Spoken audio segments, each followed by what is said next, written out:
Hi everyone, this is Robert. Welcome to IDG Live. Today we're going to carry on with our series, short series probably, looking at the Stark children. We looked at Sansa and then Arya. Today we're going to look at Rickon. We've got obviously Bran and Rob to come, probably also Jon. But let's get straight into it. It's been a busy day for me. I've had a lot of things going on, good things, it has to be said. More about that later. But let's get straight into a question from Stephanie Lash. Hi there, saying, "Hi Robert, no question. Just a thanks for years of great content. You do such a great job keeping these sessions fresh." Well, thank you very much. I hugely appreciate that. Yeah. Today we're doing Rickon, which is I think I don't think I've ever done a whole live stream on Rickon. And I think I'll start by saying that the issue with Rickon is the fact that we don't have much.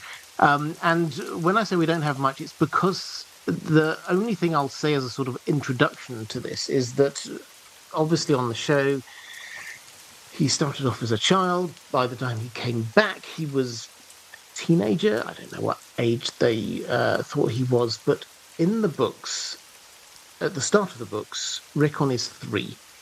He's a baby. He's just a very, very young child. By the time we get up to the Winds of Winter, then he's going to be 6.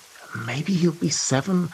I don't know. So what we're not talking about here is a player on the kind of political level. We're not talking about somebody who is fully formed as a human and is like going out there and trying to make things happen. We're talking about somebody who could potentially be manipulated by others. We're talking about somebody who is a Stark. So yes, I don't want to take anything away from him. He is probably strong-willed, as far as we can see. He definitely is strong-willed. The word which many people often come up with is feral. He was brought up for most of his life now without parents. When we get to the story, let's not forget Ned goes south, and then shortly afterwards Cat goes south, and Cat doesn't come back, Ned doesn't come back, and Rickon's not got any parents. Yes, there are people around there to be looking after him, but he was kind of bringing himself up.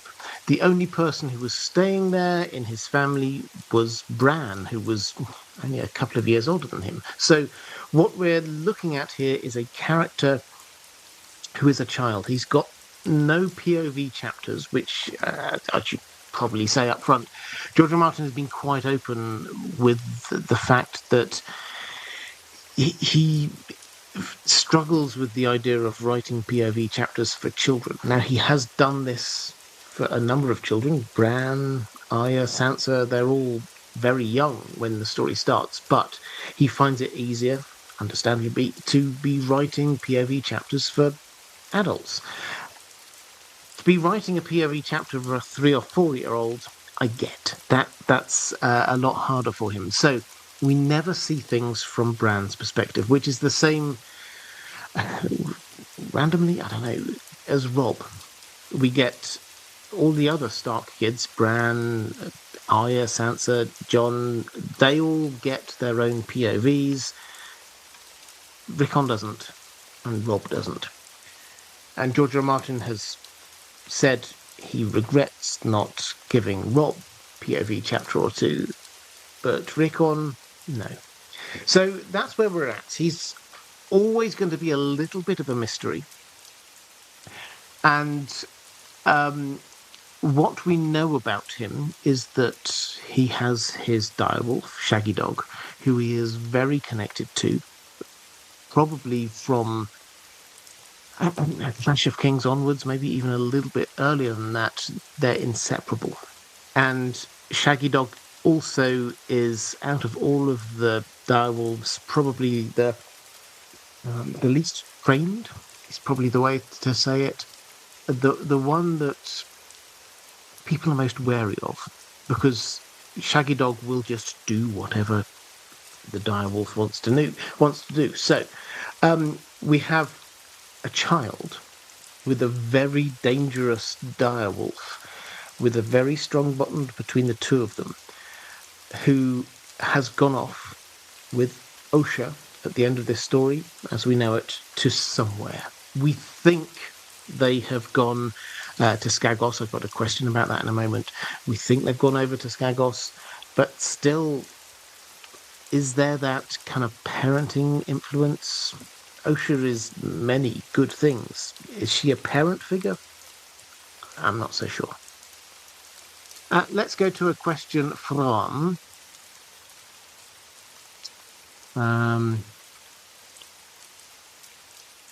Freddie J, saying, I have always thought his direwolf was called Shaggy Dog because he was never destined to grow up. So the direwolf's name is childlike language. Yeah, so, well, let's start with the direwolf name theory. And then we'll kind of, it's okay, we'll wheel back around to this. So all of the Starks got their direwolves, and they each named them as they wanted. Now, I did a video on this. If you're interested, go to the main channel and go and check it out. But the idea is, among the fandom, that the name that the direwolf has is the fate of that Stark. So, for example, Bran, his direwolf is Summer. Why? Because he is destined to be the king of summer. We have winter, spring, and then summer. Jon's direwolf, Ghost. Why? Well, he's going to die and then come back. Ghost. So, and then you can kind of work it through from there. So that's the working theory we have, which kind of works. Shaggy Dog, the idea that is there is a Shaggy Dog story is obviously it's a long, rambling story that ultimately doesn't lead anywhere. And so people have taken that and they've taken what happened on the TV show and said, this means that his story is not leading anywhere. He's actually not a significant character because whatever his story is about, it's not going to go anywhere significant. So that's the kind of mainstream understanding of Rickon and Shaggy Dog. This question is about whether naming him in kind of childlike language is therefore going to affect his fate. If we go with that theory, I think the answer is no. What we kind of have to acknowledge, I think, is that the Stark children named their direwolves based on where they were at in that moment in time. So Sansa called hers Lady because at the time that's what she thought was impressive and important, to be a lady. Jon, I mean, he wasn't thinking about dying and coming back.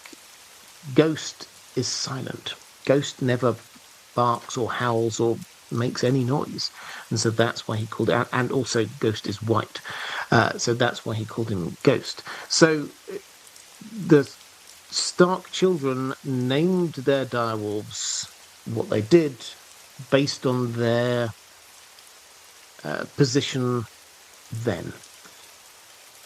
The theory is that this was kind of foreshadowing, foreboding, something along those lines that indicates their fate. Now, I started out a firm believer in this.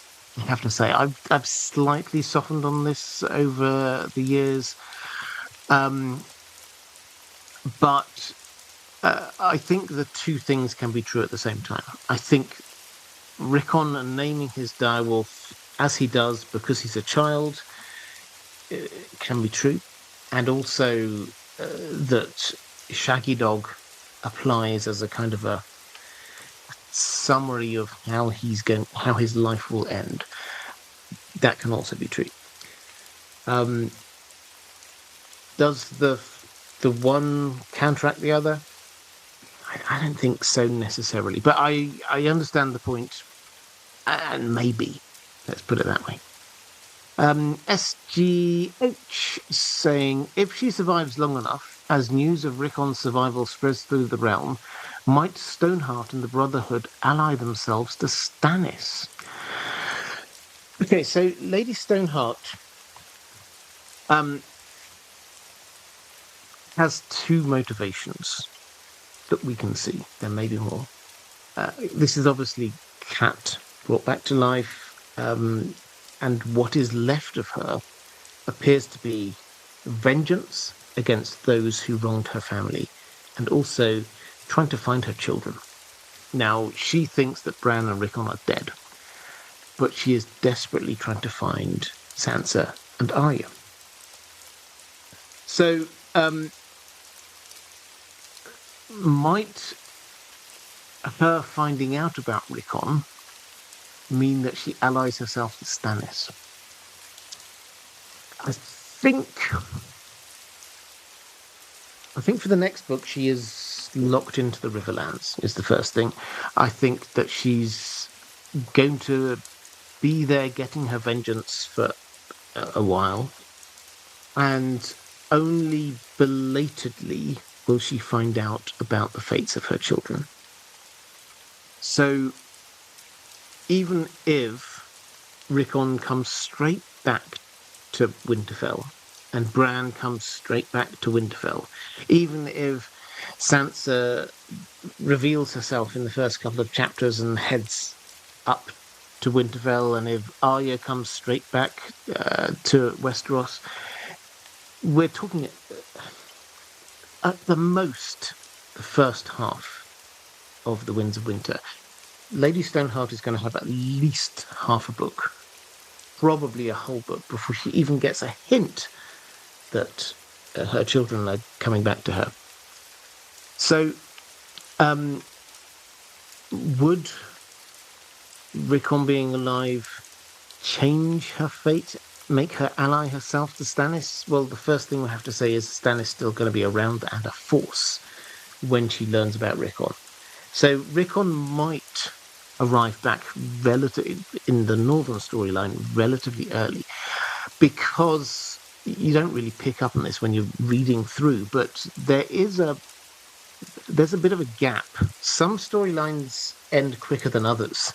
In A Dance with the Dragons, A Feast for Crows, one of the ones that ends earlier is the Davos storyline. We last see him in White Harbour being sent off by Wyman Manderley, basically. And then Wyman Manderley makes his way all the way up to Winterfell, and we have a few chapters when he's there. So we don't know what happens to Davos after that. The implication is he must have travelled off. He must have gone all the way up to Skagos. By the time Wyman Manderley is there and Theon is making his escape, and the Manderley forces and the Freys head out, and we're about to get the Battle of Ice, probably 3 months have passed for Davos. What could he have done in 3 months? He could certainly have got to Skagos in that time. Probably, if he found Rickon straight away, probably he could have come back a little bit of the way as well. So we don't know what will happen to him, but it's entirely possible that Rickon could arrive a lot sooner than you're thinking, because that storyline paused a lot earlier than the other storylines. So might Lady Stoneheart discover that Rickon is alive? She might, but probably not still until the second half of the next book. If she does that mean that she allies with Stannis? Well, I think that depends on what's going on with Stannis.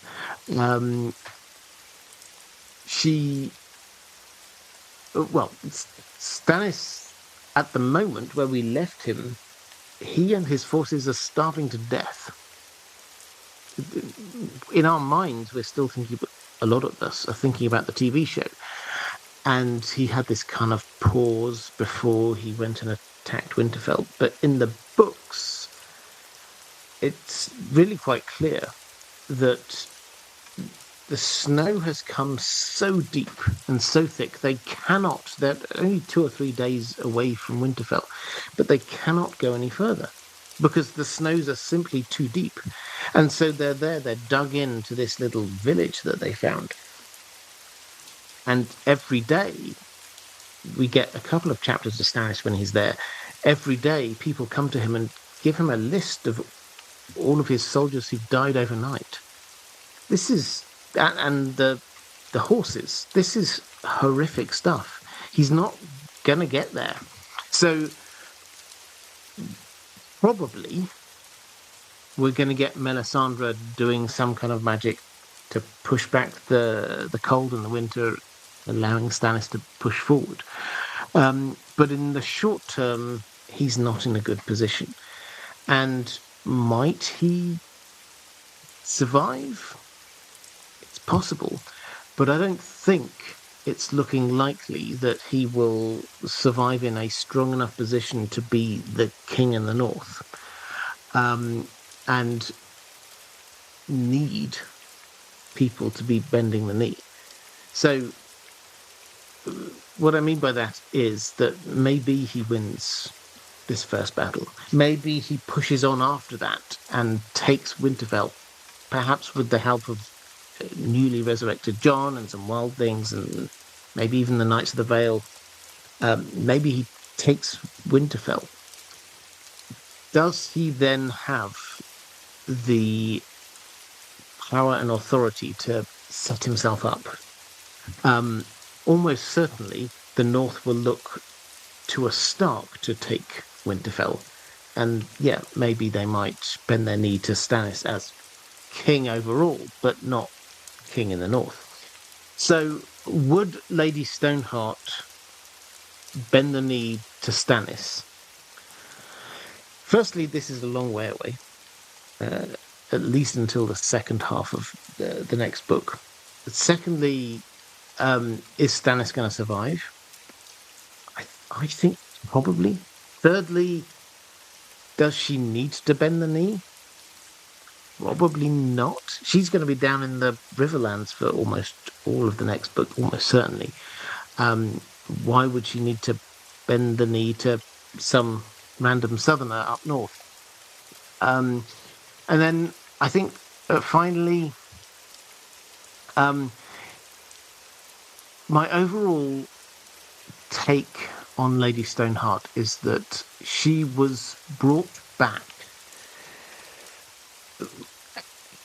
to there's not an intentionality in the bringing back so much as that what she's holding on to, which is those two things I said earlier, which is the revenge and the finding out about her children.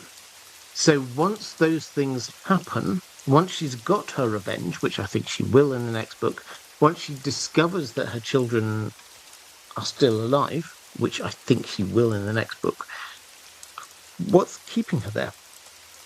I talked a little bit about my new burgeoning proto-theory with Arya, that maybe Arya will be the one to give her the gift of mercy. If so, she's never going north, and she never even needs to worry about Stannis. So that was quite a long, rambling answer. I hope that one kind of makes sense. Let's go to a question from... so Yeldenil's question was, I hope you and Dan are well. We are, thank you. Do you think that Rickon has any way to avoid his shaggy dog fate? And I don't necessarily mean avoid death, but avoid being meaningless. Now, there's a quote I want to use here from George R. R. Martin from back in the Game of Thrones days. which I think is quite instructive. So he says, the biggest thing was Dan and David called me up. Those are the showrunners. They called me up and had the idea of eliminating Rickon, the youngest of the Stark children, because he didn't do much in the first book. I said I had important plans for him, so they kept him. Now, first of all, we should probably take a moment to acknowledge that there was a time in season 1, at least, and I think it probably stretched on for 2 or 3 more seasons, that the showrunners of Game of Thrones did consult George R. R. Martin and bow to his knowledge about what was going to be going on.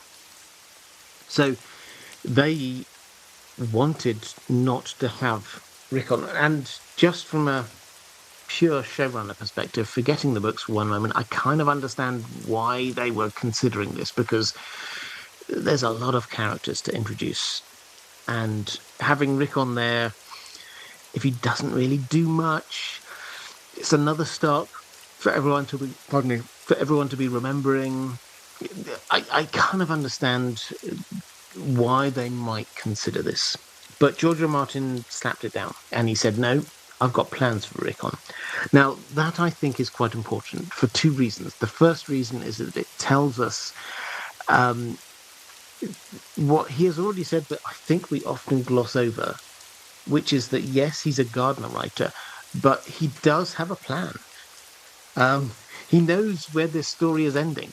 He has an idea for what's going to happen to the main characters. Yes, as he's writing, it will branch out in different directions, but overall, there is an aim. It's not like he's just writing and just seeing what happens and keeping on writing. He does have an endpoint he's going towards. And in that endpoint, point 2, Rickon is important. So the idea or the question has to be, how is Rickon important? Because he is still a child, and he will be a child all the way through this. Now, George R. R. Martin, by this point, he had given up on this 5-year gap, 5-year time jump,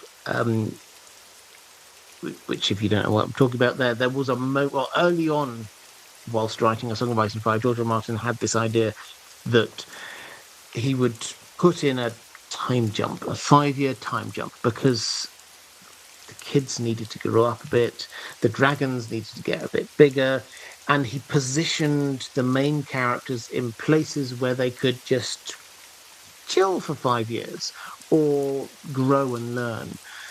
Jon, he could be at the Wall, he could be Lord Commander at the Wall. Sansa, she could be in the Eyrie. Arya, she could be training with the Faceless Men. Bran, he could be up there learning stuff from Bloodraven, etc., etc. You get the idea. All of the main characters, George R. R. Martin wrote to a position where they could pause and learn and grow. But eventually he decided, no, he wasn't going to do that 5-year time gap. The reason, if you've not come across it, I did do a video. I think I did a video on this, probably. But the main reason was he looked at Cersei, and he simply could not imagine Cersei just not doing anything for 5 years. Yeah, she might be there in King's Landing, but she would attack someone. She would do something crazy. Whatever it is, she would not be able to do nothing for 5 years in the way that Arya could feasibly be learning for 5 years. Jon could be a Lord Commander for 5 years. Cersei, no. So he abandoned that. He kind of worked his way around it. He made a couple of little tweaks. But what that does mean, obviously, is that Rickon is going to stay young. And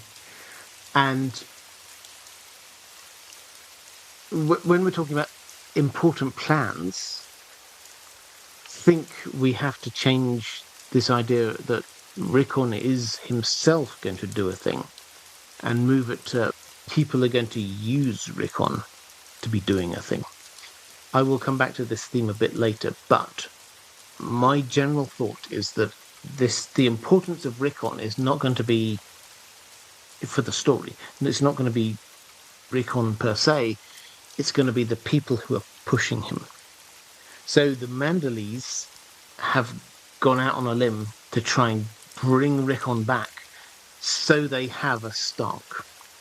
Because they know that if there's a Stark in Winterfell, then the North will rally behind it. So that's the overall picture.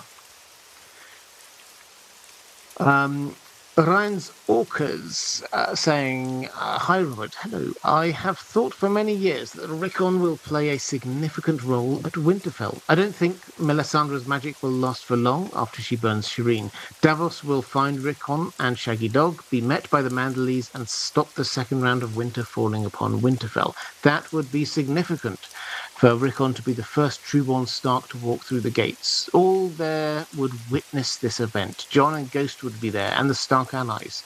So, why would Rickon have to die? A plot, Rob's will, the wild nature of Rickon and Shaggy Dog, could that be seen as a threat? It can't be for nothing. What do you think? Okay, so, there's a few things that are threads there that I could pick up on. Let's go with the winter thread. So I would 100% agree with you. Winter has fallen on Winterfell. And it is centered on Winterfell. Now, and when I say it's centered on Winterfell, if you kind of read all the chapters in those last couple of books, you'll find Winterfell itself gets the snowfall's very heavy. Like, really is just ridiculous. The outside the wall, the reason why Theon can jump with Jane Poole, Fake Aya, can jump off the wall is because the snowdrift is so high. It's 40 feet high, which is, I don't know, 12, 13 meters, something like that. That's a big snowdrift in quite a small amount of time. We get again and again the Theon chapters, incidentally, they're some of the best written, I think some of the best written chapters in the whole series. The Theon in Winterfell chapters. He wanders around and he can't even see his outstretched arm. He can't see his hand in front of him. The snow is really thick. When we get Barbary Dustin trying to find the crypts of Winterfell, she can't. Why is that? Because there's a massive snowdrift that's just like literally blocked off the entire. Nobody can even see the door. That's how much how deep the snowdrift is. It takes a couple of strong men half an hour just find the door. And then there's, and I don't have the exact quote in front of me, but there is a moment when Theon kind of looks out over Winterfell and thinks, I can't even see it. It doesn't. The snow is so deep, it doesn't look like Winterfell anymore. So that's the kind of context we have. Now, I did a series of videos. Actually, I turned it into a compilation. If you're interested, by the way, what I'm doing over with the compilations on the main channel, I sometimes do series of videos. Sometimes they're quite loose series, but they are series nonetheless. And then what I'm trying to do now, people have been saying, I want longer videos. So I've just taken those videos in a series and I've just pushed them together into one. I've like cut off the start and end of them and just kind of like squish them. Sometimes I've added a little bit of extra content in there just as a little bit of a bonus. But that's what the compilations are. And I did one compilation on Starks, the North, Winterfell crypts, etc. And in that, as a kind of a mark of my slightly changed thinking on this, in the video, the initial video about the Starks and Winter, I had said something along the lines of, why must there always be a Stark in Winterfell? Because, if a Stark goes, then that breaks some kind of magic, and then winter will descend. I put in a little extra bit there for the compilation because I'd done a bit more thinking. I'd reread the books and come to the conclusion that it actually wasn't Bran and Rickon leaving that triggered winter happening. There was a period of time, months, maybe even a year, where winter did not fall on Winterfell, but there were no Starks there. What does seem to have triggered it was the Boltons taking control officially.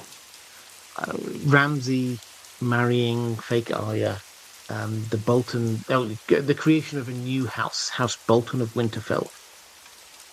That is the moment when the snow starts to fall heavily.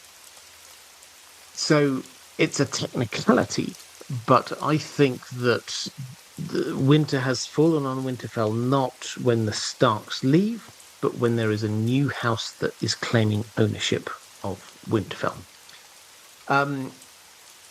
I'm going on quite a few digressions here, but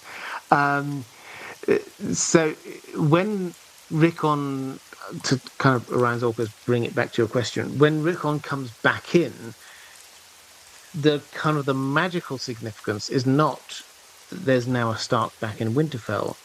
It's when the Starks own Winterfell again.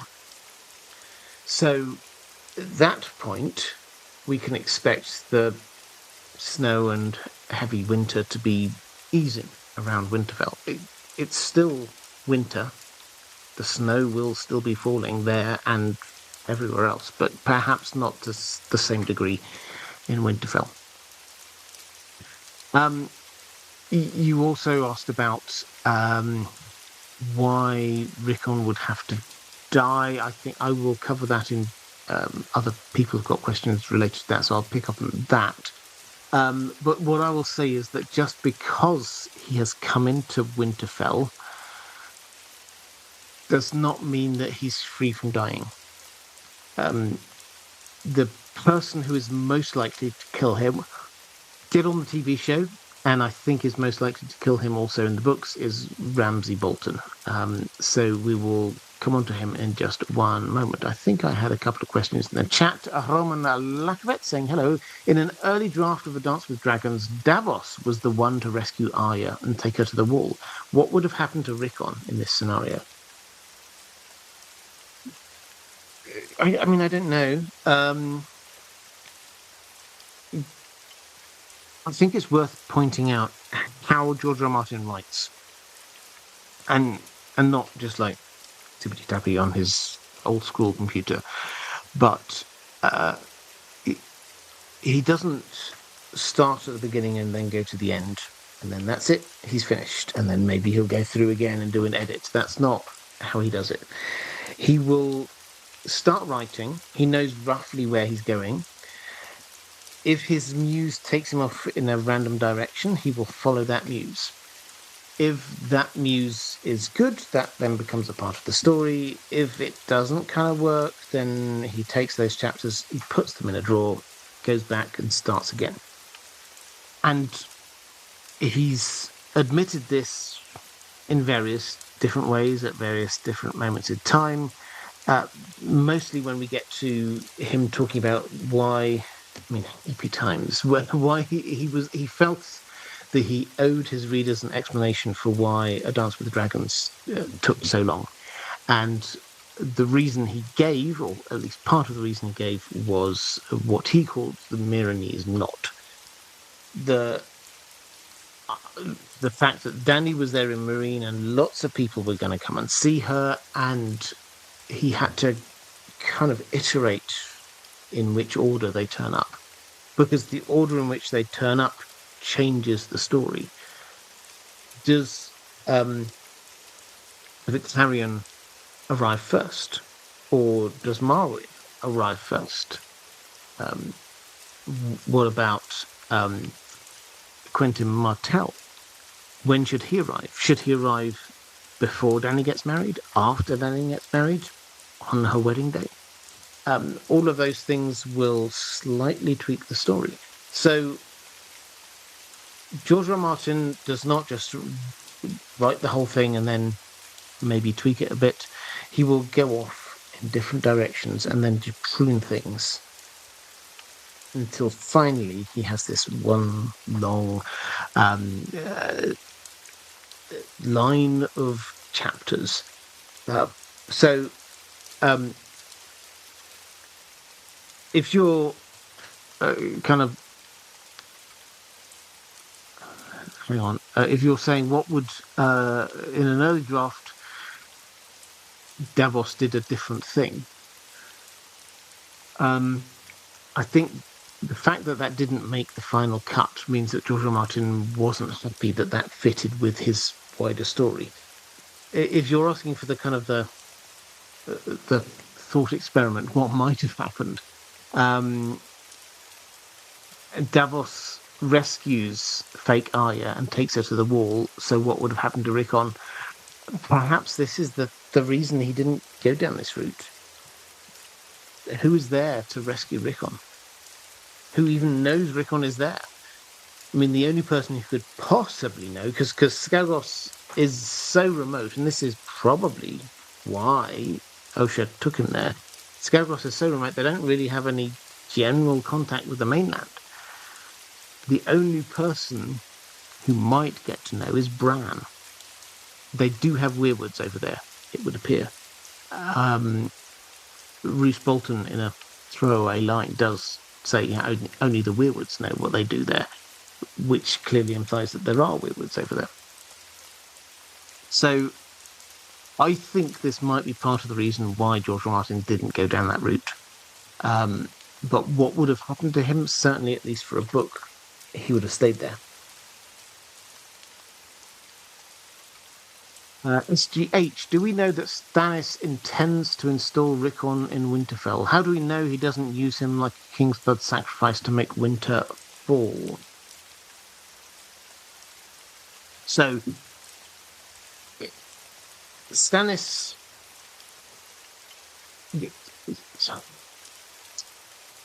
Stannis is a great character because he's very clear on what he wants, but at the same time, he is willing to compromise, but he doesn't want anyone to know that. He has twice offered Jon the idea of releasing him from the Night's Watch and then making him the Lord of Winterfell, and Jon has said no. Which shows that Stannis is very clear in his mind that he doesn't want to rule Winterfell by direct rule from the crown. He thinks there should be a ruler of the North. And he is very aware that the only name that the North can rally around is Stark. So if he does, when he gets Winterfell, I think one of the first things that he will do is make a decision who is the Stark who's going to be ruling here, who's going to be the name of the named Lord of Winterfell that everyone in the North can rally behind. So no, I don't think he will sacrifice Rickon. I think the window for sacrificing King's Blood is actually quite soon. Stannis is not going anywhere. He can't get to Winterfell. His army is dying by the day. Melisandre at the wall, we've been told so many times that she's looking to sacrifice some sort of King's Blood. And Aemon has gone. He was related to a king and could have been king himself. And Mance Rayder's son has gone. Jon did the baby swap. So Mance Rayder's son has gone down with Gilly, down towards Old Town. And who does that leave? Well, Shireen is the answer. And we all know that Shireen is who George R. R. Martin is very likely to be killing in that manner. So, yeah, I think Melisandre, because she has got Shireen there, I think that is who the sacrifice is going to be. And I don't think that Stannis would, particularly if Rickon's not done anything to him, would sacrifice Rickon in order to save a winter that, or save himself from a winter that seems to have abated.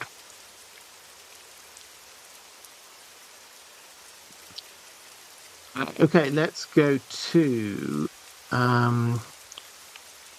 Ranabe Mitra saying, salutations, Robert and Dan the dog. I hope you're excited about all the news reveals regarding the Hunt for Gollum cast and the confirmation of the Aegon the Conqueror movie.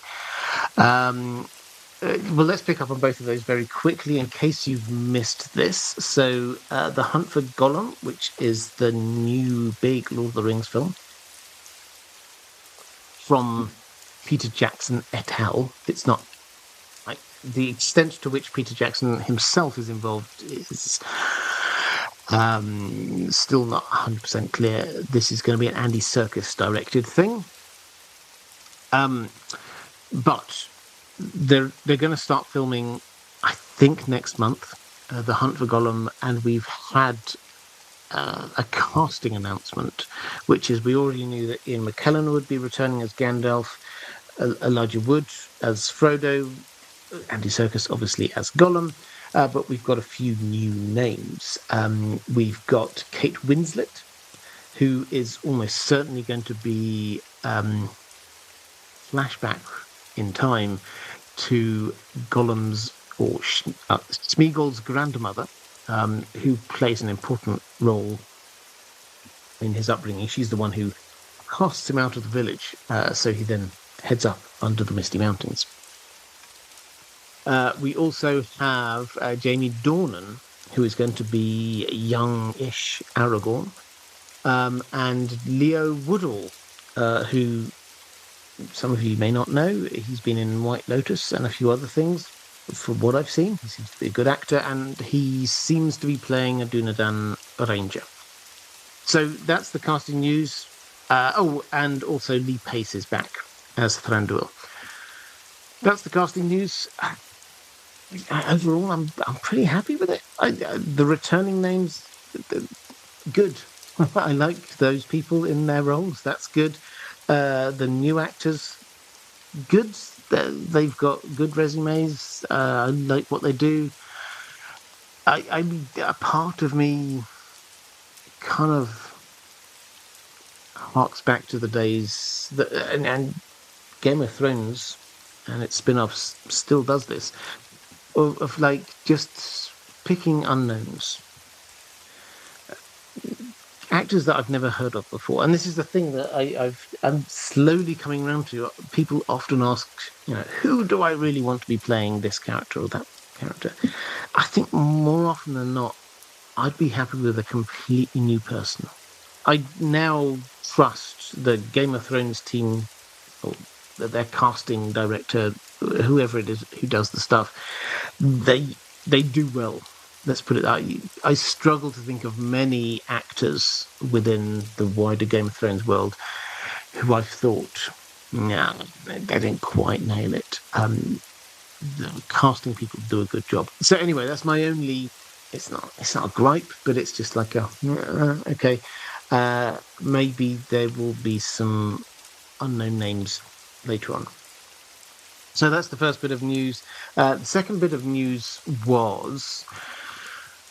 And you may have seen this today, the idea that we've got an Aegon's Conquest movie in the works. Now, I would sound a note of caution on this. It may well be true. It comes from, I think it's Sony did some kind of day for the industry people, and they did a coming soon kind of video thing, at the end of which it said Game of Thrones : Aegon's Invasion. Now, there's no more detail than that. What we already know, or already knew, was that there were two different Aegon's Invasion projects happening, one of which was a film, which is the thing we've just heard about. The other one was a TV show. They've both got heavyweight writers involved with them. I don't think, this is the headline, I don't think we can take it on the basis of what we've just heard today. I don't think we can take it as read that there will not be a TV show. We've had no announcement from HBO about the TV show. The announcement from Sony about the film was not even an announcement. It was a few words tagged on the end of a presentation. No press release, no official word. There were no cameras allowed in that presentation, so we only have secondhand information about what even was said. Maybe this is them signaling that, yeah, we're definitely going to do this, in which case it then goes over to HBO to decide, are they also going to be pushing forward with this? So it's exciting, but I don't really think we've got enough yet to say that this is definitely a thing which is happening. Probably it is, but it's not an official announcement yet. Lady Pushkin's saying, or actually, hang on, did I get Ranabir Mitra? Oh yeah, that was just the start of Ranabir's. I do apologise. I just, you mentioned the two exciting things, so then went on. So your question was, does Bran really know if Rickon, Shaggy Dog and Osha are alive at the start of the Winds of Winter? Roose Bolton does make an offhand mention that only Hearttrees ever see half of what they do on Skagos, which makes me think that Skagos being half beyond the wall, per the map, does affect a Greenseer's vision on Skagos. What do you think? Or has he resigned to the idea that maybe his siblings are all dead? Okay, so first things first, yes, Roose Bolton knows that Bran and Rickon are still alive, as does Ramsay Bolton. I have a kind of half-written video, which I will put out at some point, with the working title something like, who knows that fake Arya isn't fake, or that fake Arya is fake? I probably thought of a video title, but that's the idea, because it's not as straightforward as we first think. When we first look at it, then this is fake Arya. Nobody knows this is fake Arya. They just kind of think, oh yeah, okay, maybe that is Arya. The Boltons know it's not.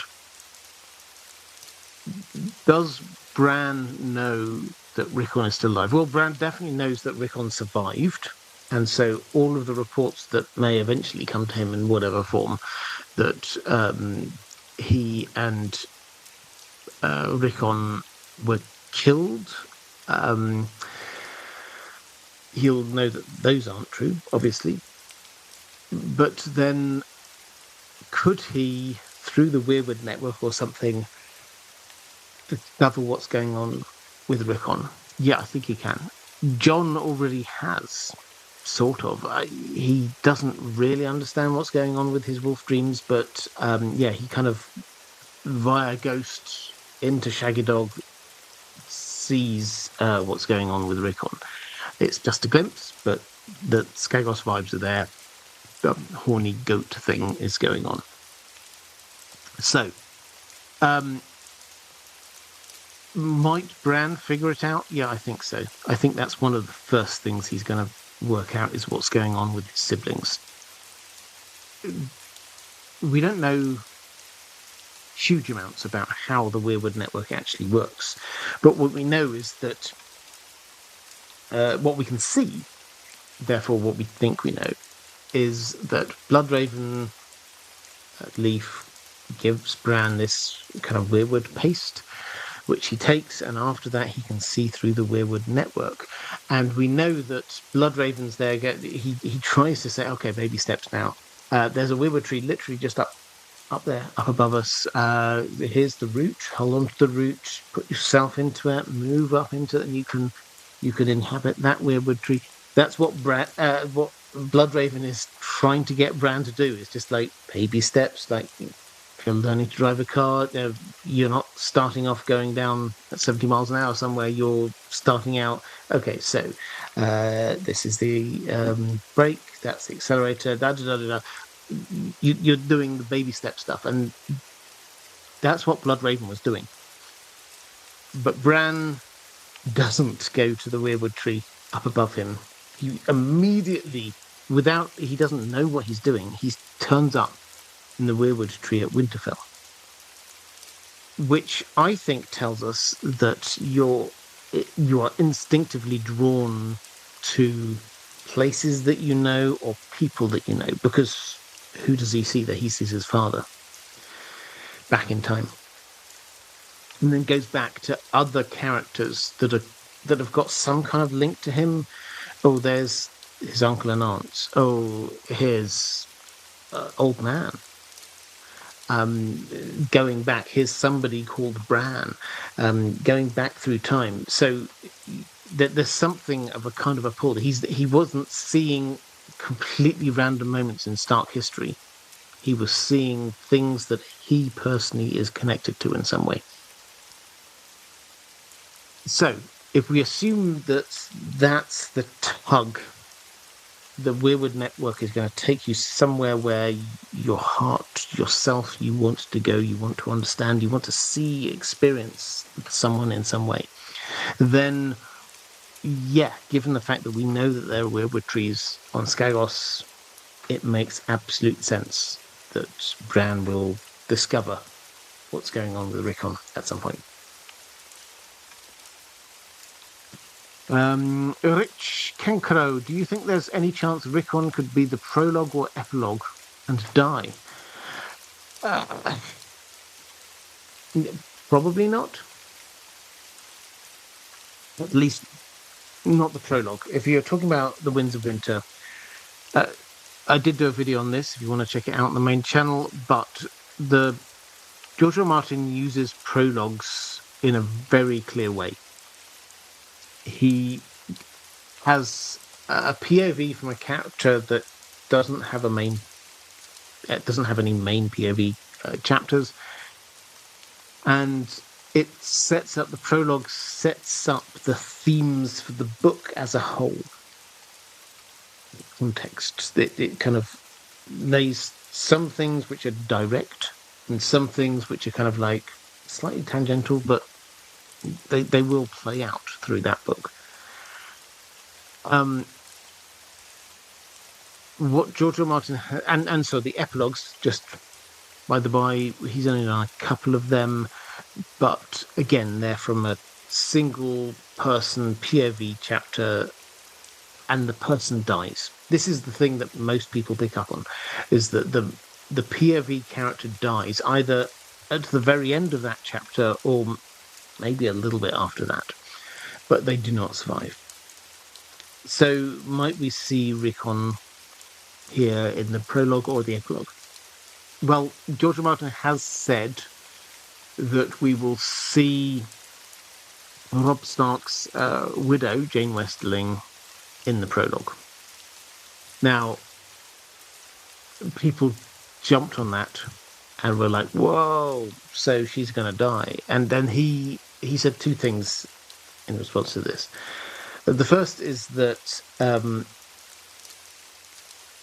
because we will see her, it doesn't mean that she is the POV character. There might be another POV character that we see her through their eyes. And then secondly, he says, oh, you know that rule that you're all very keen on, that the POV character in a prologue dies. Well, maybe I'll change that. Now everyone thinks that's the case. It becomes more impactful if I break it. So don't assume that the POV character in the Winds of Winter prologue will die. Probably, but not necessarily. So, will we see Rickon in the prologue? No. If we're going to be in the Riverlands, which we have to be for that, then no, we're not going to see him as the prologue. Might we see him as an epilogue? Well, maybe. The idea of epilogues, George R. R. Martin uses epilogues to set up the next book, to be giving us the themes, the ideas, the bits of information we need that are kind of like they're teasing what's going to be happening in the next book. I'm not 100% certain that a Rickon chapter would be able to do that wherever he is, because he's 6. And George R. R. Martin doesn't like writing children. So I think it's a good idea, but I'm not sure that George R. R. Martin's going to go that way. Simon Schaffner. When I first got into the books, I thought Rickon POV was a lock for the Winds of Winter intro. Probably not, but man, it would be so cool. The young man is awesome. I feel like I've just answered that one, actually. Yeah, I hope you don't mind me. I talked for a little bit there about the prologue. I think, for me, the prologue will be focused on the wagon train, prisoner train that's heading to the Westerlands with Jane Westerling and what's his name, Tully, and they will probably get caught along the way somehow. So, yeah, I think that's basically what it is. And who's going to do the catching? Your guess is as good as mine. I did do a video, as I say, on that. Let's go to Lady Pushkin saying, I really want this to be not a Shaggy Dog story, and that George R. R. Martin is playing with us and Rickon will be a significant part of the story. Yeah, I mean, George R. R. Martin has never confirmed the direwolf name theory, it has to be said. And it also has to be said that some of the direwolf names are a little bit more loose than the others. So I used the 2 clearest examples to start with. We think that Bran is going to be king at the end of this story, and he's going to be the king of summer, hence summer. Jon comes back like a ghost. So those are the ones, the direwolf names that make the most sense. Grey Wind is more kind of poetic, is that the stark colour is grey. This is a wind because he was rushing about and doing things, and yet winds don't last. Neither did Robb Stark. That's the working theory on what the Grey Wind name may be about. As I say, it's a lot looser. It kind of makes sense, but if there were another interpretation, I'd be happy to hear it. Lady, I think a lot of people, me included, thought that this meant that Sansa would end up as Lady of Winterfell. George R. R. Martin, in his Hollywood Reporter interview, which happened before Christmas, but it only came out in January sometime, he said very clearly that he had been planning to kill Sansa within the story, but he kind of liked where her story arc went on the show, and so he might now keep her alive, which means that the idea that her being the Lady of Winterfell, that is an idea that's been there from the very first book. Was George R. R. Martin wanting her to be a lady and then die? Or are we now just seeing a slight shift in what that means? I'm just going back trying to find that question.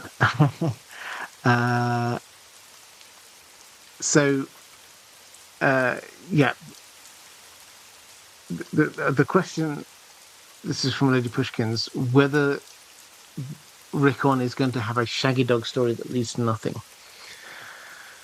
I'm slightly less convicted on this, as I said, than I was before, because I'm slightly less convicted by the direwolf name theory than I was before. But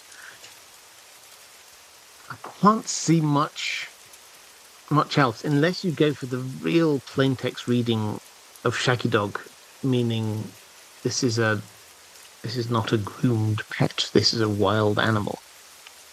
And that's what Rickon's fate is, to be a wild stock. Then I get it. That, again, that's quite a loose interpretation of it. The stronger interpretation has to be the idea that this is a Shaggy Dog tale. And his story, as interesting as it is not significant. Let's go to Robert Badlam saying, greetings. What do you think of this? Or as a possible ending for Rickon. His human body is killed mid-warg, trapping his mind inside Shaggy Dog. Then he joins the Battle of Winterfell as a direwolf, but then he has his conscious essence slowly dissolve into the wild wolf. Is this too much like what will surely be happening to Jon, or do you think George R. R. Martin would like to show what could have happened if Jon remained in Ghost too long? It would be nice to see Rickon get a chance to contribute, have some heroic moments, while still providing George with his bittersweet ending. Okay, so if a skin changer, when they die, their human body physically dies, they can live on in their bonded animal. We have a few examples of this, but the biggest is Varamir Sixskins in the prologue to With Dragons. And in that, he dies, and then we're kind of like with his spirit. This is his POV chapter. With his spirit, he's now looking for somewhere to go, and he eventually goes and he finds his wolf in his kind of mini wolf pack. But through the chapter, he kind of affirms that, after that moment, yes, you get your second life. Your physical human body is gone, but you have a second life inside your animal. He also confirms that you slowly, as a person, kind of give way to the animal. The animal slowly, and the animal instincts, you're in an animal's body, you have to do what an animal does. The animal instincts slowly take over, and then less and less and less of you is there. Is that what might happen to Rickon? It might, and yes, it would be sad. Would George R. Martin use it just as a way to show us what's going on with Jon? I don't think just that. And I also think that what happens with Jon will happen in the first half of the Winds of Winter.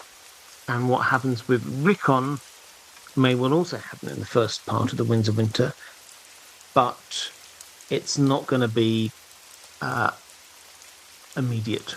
I think Jon will come back for the reclaiming of Winterfell, and I think that Rickon will stay alive until at least then.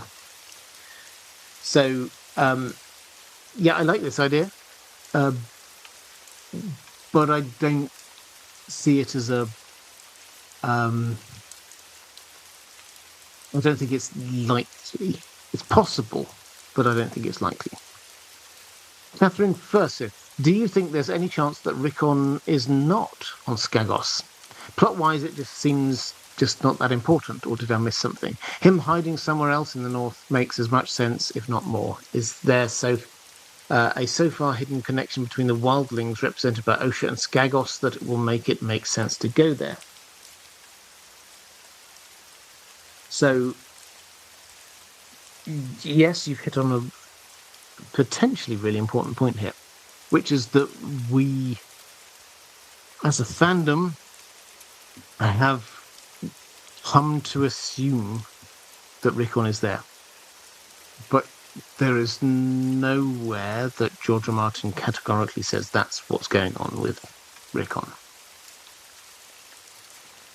And we've had a couple of, I don't know whether to say we've been stung a couple of times, but we had a couple of moments recently with the Knight of the Seven Kingdoms where we've had a leak or some information that has made the community go, oh, yeah, okay, I'm seeing that through slightly different eyes now. We've made an assumption about something that isn't necessarily true. And the prime example is when the actors for Dunk and Egg were in I think they were in Ireland having a really easy Q&A session. Let's put it that way. This wasn't integrative questioning. And Dexter Sir Ansel, he plays Egg, just sort of like says, oh yeah, of course the story ends at tragedy at Summerhall, which we knew, but Dunk survives, which we didn't. And it kind of came as a shock to many of us because we just kind of assumed that Dunk died there. And the reason we assumed that Dunk died there was because we know that lots of people died there. We know that Aegon died there, and we know that he is replaced as Lord Commander of the Kingsguard very soon afterwards, and he's not heard from again after that. So I think many of us kind of added up 2 and 2 and came to 4.5, which is nearly right.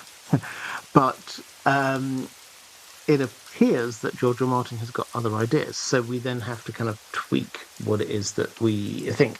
The reason why I went down that particular digression is because I think that Rickon being in Skagos is the same kind of idea, which is that we know that they were going in that direction, and we have hints via John's wolf dreams that that's where they are, but we don't have, because we don't have any don't have any POV chapters from either Rickon's perspective or even Osha's perspective. We don't know that's where they ended up. So it's possible they're not there. On balance, I think it's likely they are. I don't see that there's much of a reason for George R. Martin to change his mind. Why might Osha have taken them there? Well, she's not as scared of the Skagosi as the normal Northerners. I think that much is clear. Perhaps I've heard some people suggest perhaps she's got family there as well. And the other question is, where on earth would they go that's not that? Bran was heading north, so the idea, and this is all Maester Lewin's basically said, you've got to go different ways. So Bran went north, and then where does Rickon go? He can't really go south because that's heading towards the Civil War and danger. Can he go west? Well, that's through the woods, I mean, it's possible, but there's not so much over there that would be a big secret. We've got, if you go through to the other side of the woods, you've got Deepwood Motte. Is that far enough away? No, because the Boltons will be going there very soon, almost certainly. Where will the Boltons not go? Skagos. So maybe that's the closest safe place that there is.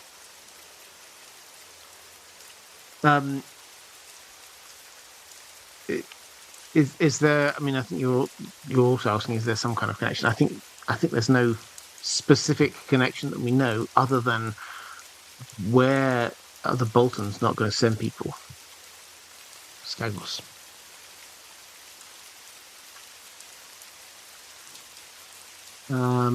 Let's go to a question from Sir Friend saying, "Happy Thursday, Robert, and to you too. Why on earth did Rickon and Osha end up on Skagos?" A follow-up to the last question. "It seems to me like the island has been set up to have some pretty interesting, dark, and fantastical stuff going on, and George simply wanted an excuse to go there, which I am all for and will love, but until I read otherwise, it doesn't really seem to make logical sense to me. Why did they go there?" Well,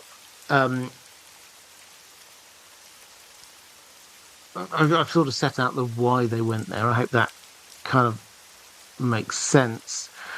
I do wonder, though, at the risk of disappointing you, whether we even get a chapter on Skagos. We may get one. The idea, the George R. Martin's idea, is that he's going to bring all of his storylines back into one book. And because he split them up, he had two different books, and so things were going on slightly different timelines in those two books. So he wants to bring things back to the same timeline in one book. That means that because the Davos storyline ended a lot earlier, we either have quite an intense set of Davos chapters early on when he's hunting for Rickon and Osha, or, and this may, if I had to guess, this is probably where it's going to end up, or we suddenly get Rickon turning up somewhere near Winterfell, and we get a Davos chapter of him remembering how they got there, which sounds like a cop-out, but George R. Martin has done this quite a lot. Well, how on earth did I get? I mean, Davos has a chapter at the start of Storm of Swords, after the Battle of the Backwater, where he's on this tiny little island out in Blackwater Bay, and he's trying to get rescued by a passing ship, but he's thinking back to everything that happened, and that's got us up to speed. So George R. Martin could do this. He's a good enough writer easily to be doing this, that you get a Davos chapter where they're just about to head towards Winterfell, and he's thinking of all the things that he had to go through in order to get them there. That kind of works for me. But will we actually have a chapter set on Skagos? You know, is my idea. If we do, it's just one. Let's put it that way. Mara Lee, in past videos, there has been discussion of Robb's will. Do you think Robb's will ever be found? And will it play a significant role in whoever ends up as Warden of the North? Or will it just be dismissed, since Robb's brothers will be proven to be alive and legally can now claim to be Robb's heir? So, yeah, I did a video on Robb Stark's will, if you are interested in it. The main salient points, I think, are: this isn't just a piece of paper. There were witnesses. There were 7 witnesses to this, and they could all be called upon to affirm legally what was in that will. So the actual piece of paper is not the important thing. What the important thing is where those witnesses are. So that's the first point. The second point, I think, is that the will wording, which we don't know exactly, is almost certainly predicated on this idea of, well, Bran and Rickon are both now dead, so here's my new heir. It's one for the lawyers whether Bran and Rickon coming back therefore invalidates that will. Probably, you might think. But this is not a country with a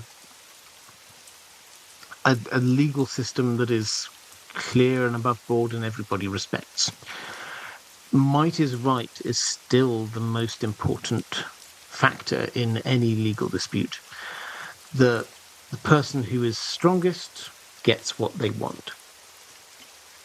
So the Targaryens were the strongest family in Westeros. Therefore, they got to decide who gets different bits of land. You get that castle taken away from you because you didn't support me. You get that castle because you did support me. That kind of thing. So whoever's in power has the authority to make changes, which means that whoever's in power can interpret Robb Stark's will however they wish. And there are so many different ways you could interpret this will. Just from a pure sort of legal perspective, I'm not a lawyer, but, we can all be part-time lawyers. The one thing is that almost certainly it's predicated on the idea that Bran and Rickon are dead, which calls into question what if it turns out they're not dead. Then it's also predicated on the idea that Arya's dead, which she isn't, and it's also predicated on the idea that Sansa is married to Tyrion Lannister, which that wedding or that marriage is almost certainly going to be annulled. It wasn't consummated. Robb doesn't know any of this, but that's new information which perhaps might have changed what was going on in his will. He also wasn't to know that he wasn't going to survive more than the next few weeks because the Red Wedding was coming up. There's also the issue of, does he have a child on the way? I think the answer to that is no, but it is it's a question. So all of these things kind of play into the legal minefield about what that might actually say. But the bigger issue is, who are the powerful people who have decided who they're backing? Sansa will come up into the north. Littlefinger has set out his strategy. We've got no reason to dispute that or think it's not right. But he's going to go to the north with the Knights of the Vale, with Sansa there fully, openly saying that she's a Stark. And when they get up there, they are going to be one of the most significant fighting forces, because the North have been fighting each other for a while now and fighting down in the South. The Knights of the Vale have not. They're fresh. They're at full strength. So they will be a significant and important fighting force. And we've already talked about Rickon. He's got House Manderley supporting him. So we've now got two different people supporting two different candidates. Well, what about Jon?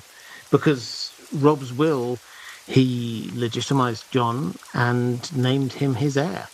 So who's going to be supporting him? Well, probably Bloodraven will be from the shadows, but also the people who've been tasked with being the witnesses to this, they will very probably see that as their role to enact the wishes of their Lord King, Robb. So very probably we're going to have a Jon faction as well, all of which kind of rolls itself up into this idea that Robb Stark's will is going to be important, not because it pitches Stark against Stark, but because it pitches Stark supporter against a different Stark supporter. We're going to get Littlefinger up against the Manderleys, which is something we've not had at all before. We're going to have, potentially I don't know who's going to be supporting Jon, but the wildlings there pitching up against the Knights of the Vale. This is not going to be an easy situation going on. So let's go to a question from Ethan Smith saying, "Hello, Robert. Hello. I have an off-topic question. I think I've got one or two. Yeah, I've got some more Rickon questions in a moment. But just as I'm pausing, if you're there in the chat, could you just show a bit of love to the moderators? This is going out not just on YouTube, but also out on Facebook and X. But at the moment, the largest amount of people are here on YouTube. If you are here on YouTube in the chat room, the reason why it's such a lovely place is because the moderators do a fantastic job. So moderators, thank you. And I hope you get a little bit of love there from the other people in the chat. Also, patrons, thank you. I cannot do what I do without your support, so I hugely appreciate it. That's probably my thanks. Now, let's get back to the questions, and I'm answering questions from my patrons. It's a little thank you for your support. And Ethan Smith says, "What evidence is there, if any, that the Seven have any power in Westeros? We see the influence of the old gods through the Weirwood dreams and Bran's connection to the network. And Beric Dondarrion and Lady Catelyn are both brought back by R'hllor. But do we ever see anything that can be attributed to the faith of the Seven?" I mean, this is a question which does come up quite a lot in different ways. Because the short answer to your question, which you already know, is that there's no hard and fast proof that the faith of the Seven is based in any kind of reality at all. Which isn't to say that there's nothing there. There's no magic there. That's a slightly different point. George R. R. Martin has been very clear that we are not going to see the gods in this story. This is a story about humans, and we're not going to have this isn't the Odyssey or whatever. We're not going to have the gods suddenly appearing and turning up and changing the fates of mortals or anything like that. That's not what's going on here. And George R. R. Martin likes his magic to be mysterious. So the idea of kind of fate and the efficacity, let's go with that one, of one type of magic over another, he doesn't want to go down that route. So what we're left with is just looking for, are there any incidents of Septon, an adherent of the faith in some way, making a thing happen that shouldn't have happened? Well, it depends on how loosely you go with this. There are plenty of examples of people being healed through the faith of the Seven. One of those is very probably the Hound, who was left for dead. So we get that. So the Quiet Isle is a good example of the kind of thing where they're kind of are a prayer and service community, and rubies just wash up on their shore. Now, the counter argument was, well, rubies would wash up on that shore regardless of whether they were there, because there were rubies in that river upstream somewhere. But that's not the way they see it. I think the answer to your question is we don't have any evidence that this is true. George R. R. Martin is not going to tell us whether the religions are true. There are a few moments in the story where, if you wished to look for there to be a supernatural explanation for something that happens, that is available to you. But there are no moments in the story that I can think of where something happens that appears supernatural in some way, that is unambiguously because of the faith of the seven. So I think that's where we're at on it, is that we can't ascribe anything in particular to it, but we also can't say it's definitely that there's definitely nothing there.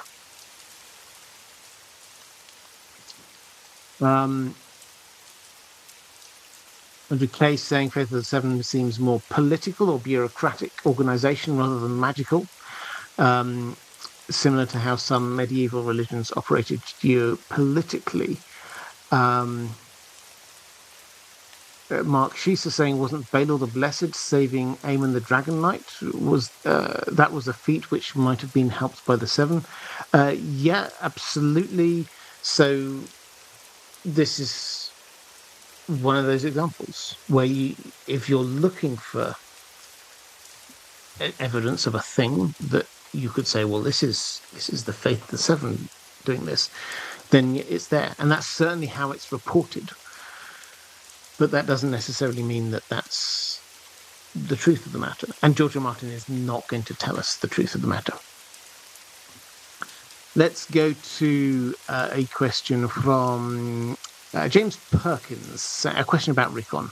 Given that you yourself, have openly theorized that it may in fact have been Rickon, not Bran, who was the winged wolf bound in chains that Jojen and Mira were sent to retrieve from Winterfell, it stands to reason that Rickon is both a powerful and intuitive skin changer, despite his youth. He has now spent considerable time on Skagos, an island with deep ties to the wildlings and the First Men. To what extent do you think his powers have developed, and what might they be? We already know he can do dream visions, beating Bran to the crypts when they get premonition of Ned's death. Might Osha have found a more experienced skin changer to teach him, just as Bran has been learning from Brynden? Will the fact that he has not been perpetually on the move have freed him to grow more refined in his abilities? Or do you think he will have become more feral? I mean, it's a good set of questions. I think we have to start with the honest answer that we don't like to give, because I think particularly kind of like online creators don't like to give the answer, because it makes it look like, oh, they don't really understand what's going on. But George R. R. Martin has not told us what's going on with Rickon.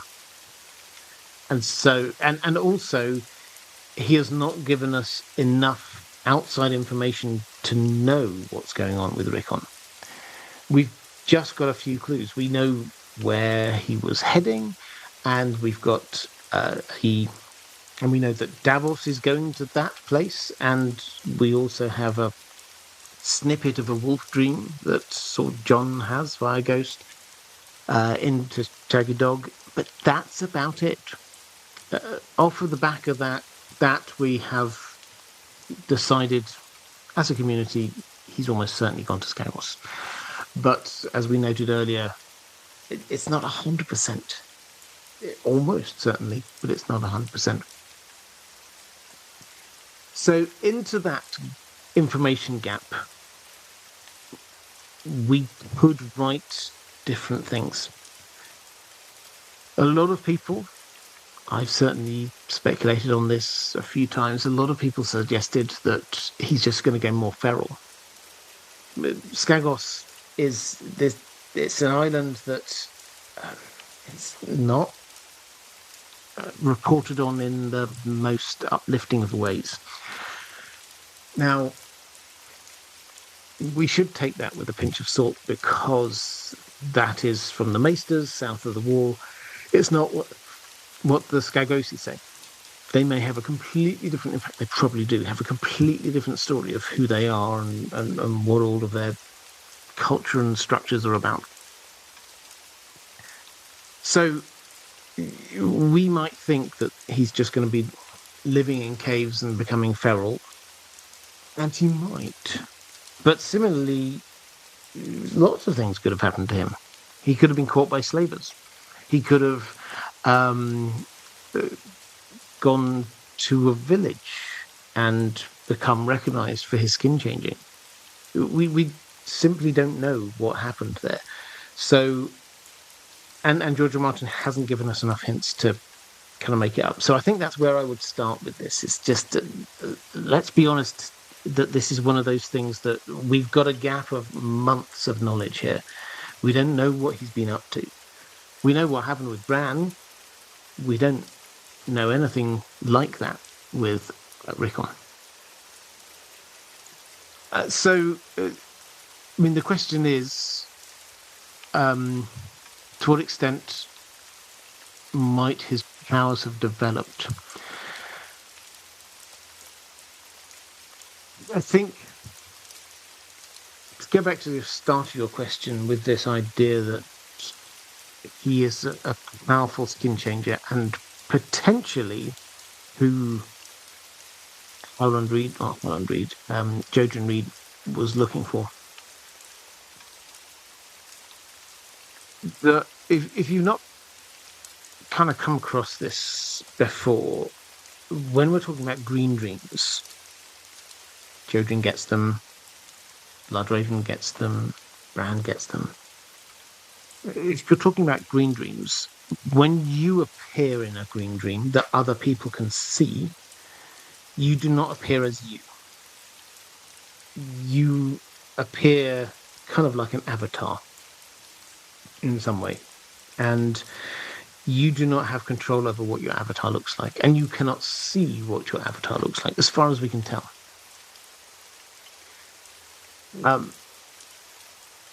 And your avatar is kind of like an expression of you in some way.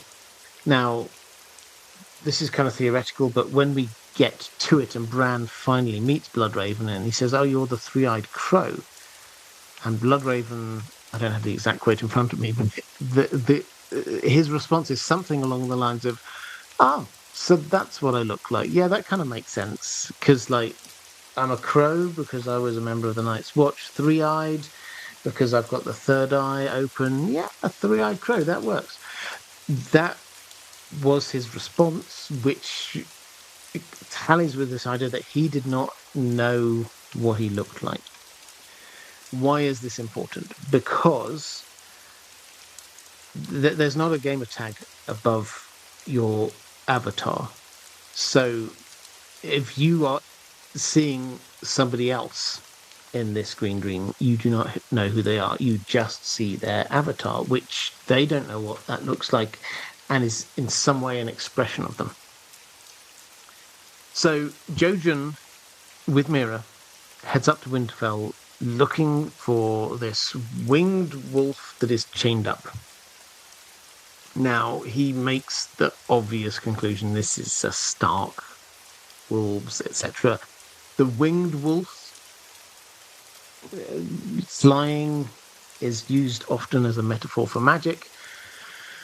And chained up, well, this is somebody who's theoretically magical but is being held down and held back. So, what does Jojen think? Well, he gets there, he sees Bran, he talks to Bran, he realizes that Bran is secretly magical. So he's a wolf, he's got the wings, he's tied down because he can't go anywhere because he has to be there. So that all kind of makes sense. But people have pointed out there was another Stark there. Rickon was there too. And he certainly seems to have some kind of magical abilities. The example that a few people have given is when Ned Stark died, their father died. And without going completely down that route, when a Stark king or Lord of Winterfell dies, their spirit seems to be like sucked into the Winterfell crypts. So we get this, it's a really interesting chapter. It's a Bran chapter when Ned dies. And it starts with Maester Luwin basically saying, magic's not real. It probably was once, but it's not real. Then we get this moment when, so they don't know that their father has died. And then they're going to go down. Bran feels this urge to go down to the crypts. And when he gets down there, Rickon is already there with Shaggy Dog. And he says he saw his father there. Bran has a vision or a dream of seeing his father there. So, and these are clearly kind of magical green seeing dreams. Maester Lewin's still not on board with this, but you get Summer doesn't want to go down into the crypts. Hodor doesn't want to go down into the crypts. And because they're both sensitive to something's going on. And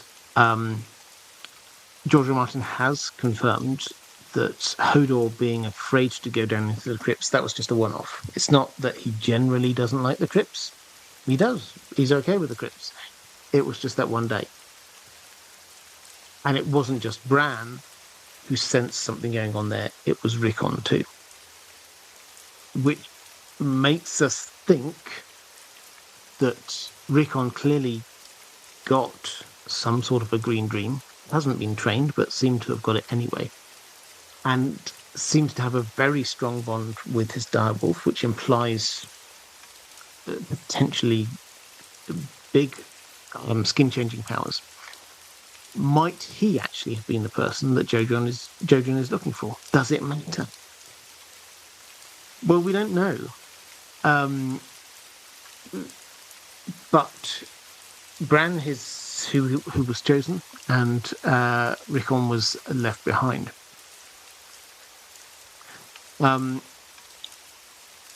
So, in terms of your question, might it have been Rickon? Maybe, but George R. R. Martin is going to leave that alone. Is there anyone to train him? Probably not. This doesn't make him unique. None of the Starks, other than Bran now, have had training in their skills. Arya, she's a skin changer and doesn't even realise it. Jon is, but he's got this idea that skin changes are wrong in some way. But he kind of understands that that's a part of who he is. He's just never really done it. So all the Starks haven't had the training, but here we have Rickon, who is very young, potentially very powerful, and hasn't done any of the training, which means that he's more of a loose cannon than the others.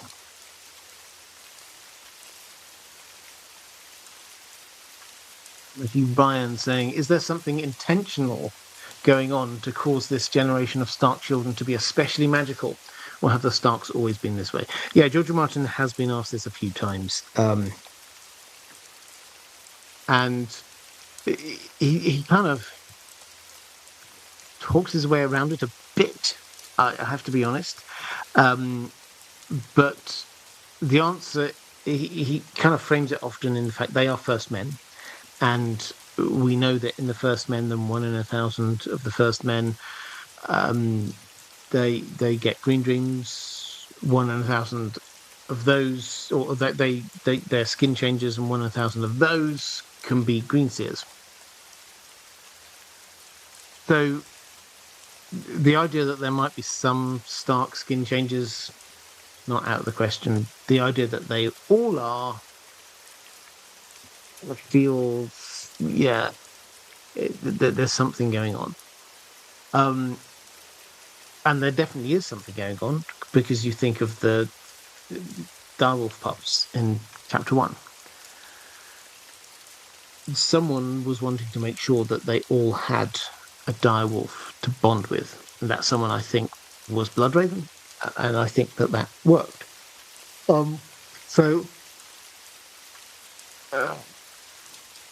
was the question?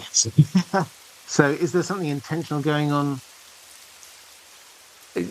George R. R. Martin has never said yes. And he's kind of hinted that we shouldn't be that surprised. But at the same time, we have no indication that this is a Stark thing. As in, Ned Stark never thinks my family have always been skin changers in any of his 15 chapters or whatever it is.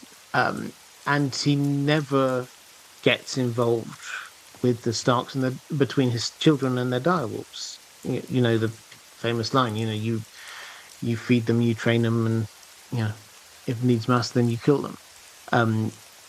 That's him saying, well, I'm not involved in this, which doesn't seem likely, as we know, Ned, it doesn't seem likely if he thought that this was an inherited Stark thing that he has to tell his children about.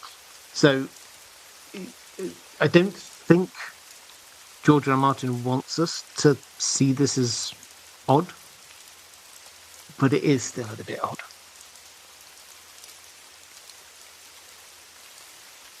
A question from Chaos Ballerina. In the show, Sansa turns Ramsay's dogs against him. Is it possible Rickon fills this role in the books? His direwolf is called Shaggy Dog, after all, and we know warped wolves can lead packs like Nymeria. So, possibly, I've kind of steered clear of talking about his ending so far. But we obviously know what happened on the TV show. And that did feel a bit like a Shaggy Dog story, because where did his story arc lead? Nowhere, really. One thing we do have in the books, though, is that Ramsay, he has these dogs, he has these hunting dogs, and it's very good. He said, we get this a couple of times, he trains them to hunt wolves. And Theon at one point even kind of thinks, I know what sort of wolves he means. The clear implication is that he has been training these dogs to be hunting down and attacking Starks. So if Rickon is going to arrive, to everyone's surprise, at Winterfell, then perhaps Ramsay will be out with his dogs and will give chase. So maybe we get a situation where we get Rickon returning and the triumphant Stark entrance, but Ramsay's dogs will finish off the job. The way you were interpreting it was obviously the other way around, that after Ramsay's gone, might it be Rickon who turns the dogs on Ramsay? I mean, maybe. I can't see full evidence one way or the other, to be honest, but it's a nice idea, and I do kind of like it, but I also kind of like the idea that he will just get it cut down in a kind of a meaningless way. One thing I have to say this every now and then, I have to say this just to remind us, the characters that we know and love will not all survive this story. We have in our heads, I think, a clear idea about, well, that person's going to survive, that person's going to die because of what happened on the TV show. That's not where George R. R. Martin's head is at. He thinks a lot of people will die. A lot. And not just the characters we think a little bit morally questionable. Some of them will survive, and some of the good characters will die. So the kind of overall question is Rickon a good or a bad character, or is he just somebody who might get killed for the plot? I hate it, but he's probably the latter.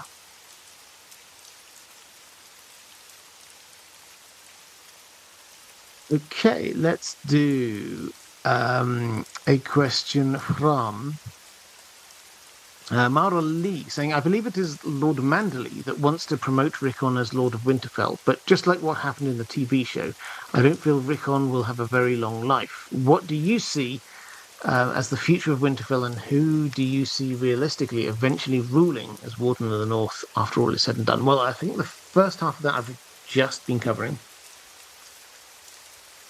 The second half, who at the end of the day is going to rule from Winterfell? I mean, I've long thought it was Sansa. I've long thought that's where her character arc takes her. Then George R. R. Martin said in that Hollywood Reporter interview that he had considered killing off Sansa, but now he's probably not going to. So that kind of left me with this realization that what my implicit assumption was that Sansa would survive and would be kind of ruling the North. That's not where George R. R. Martin's head was initially. Now, he might change that, but I think there's enough there to say that she may rule for a while. Whether she rules forever is less certain. A question from A.D. Ross. I'm curious what course you think Rickon's life might have taken had Robert Baratheon not called Ned to King's Landing. With two older brothers, under normal circumstances, Rickon wouldn't have had much chance of becoming Lord of Winterfell, and so I wonder what his future would have held. If he had been married into some northern family, would he have been integrated into the household of that family? Or might he become, or been given a holdfast of his own, or maybe join the Night's Watch? So, what if none of this had happened? What would have happened to Rickon? I mean, it's one of these imponderables because this is something that even Ned Stark probably hadn't stopped to consider too much because Rickon was still so young. But you're right that he's a third son. And that, in the grand scheme of things, means he's the one that you can, like, allow to go somewhere else.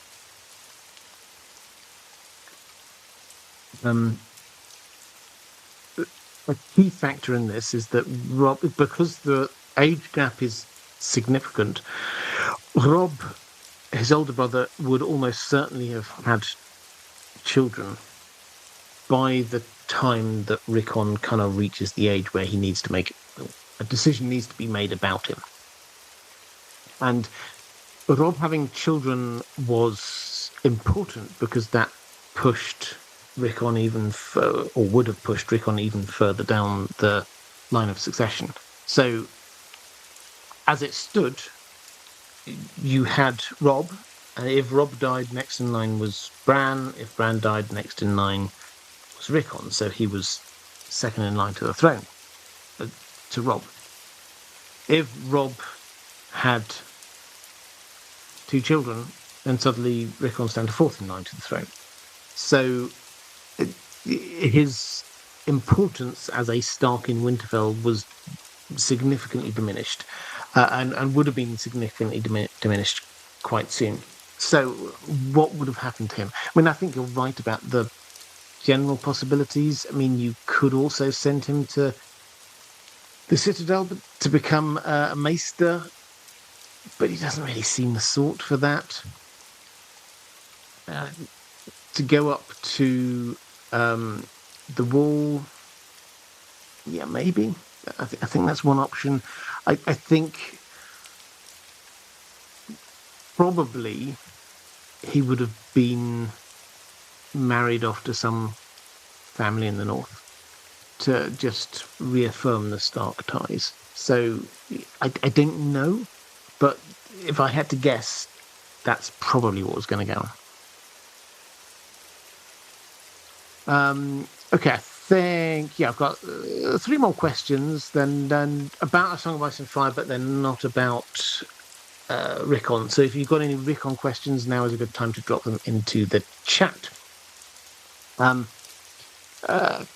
First couple of these are about Arya, who we talked about last week. So just picking up on things from there. AD Ross saying, I may be misremembering, but I seem to recall there being some hint in A Dance with Dragons that the kindly man has an inkling of how Arya was able to sense him when he approaches her whilst she's blind. This gave me the impression the faceless men may in fact have known Arya has skin-changing abilities.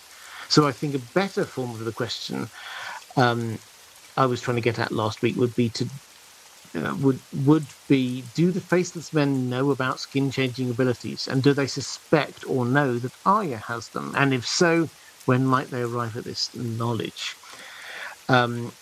So, yeah, I mean, it's a good question.